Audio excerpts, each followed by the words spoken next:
శివారిపల్లి గ్రామ ప్రజలు మరియు తిపాయిపల్లి గ్రామ ప్రజలు గ్రహించగలరు. ఎందుకంటే చాలా 1955 సంవత్సరంలో నిర్మించినటువంటి శివాలయం చాలా రోజుల నుంచి మూతపడింది. పునర్వైభవాన్ని తీసుకురావాలంటే యువకులు మరియు పెద్దలు అందరూ కలిసి తలా ఒక చేస్తే ఈ కార్యక్రమాన్ని మంచిగా చేయగలరని, ఆ ఆలయాన్ని మంచిగా ప్రసిద్ధి చెందించగలరని కోరుతున్నాము.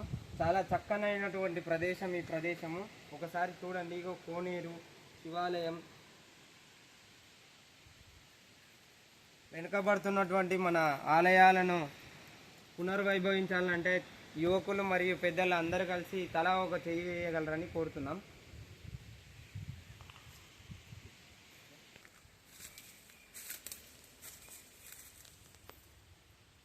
నందీశ్వరుని ఎప్పుడైనా గుర్తుపెట్టుకోండి, పాడుబడి ఆలయాలు ఉంటుంది, దాంట్లో పోకూడదు.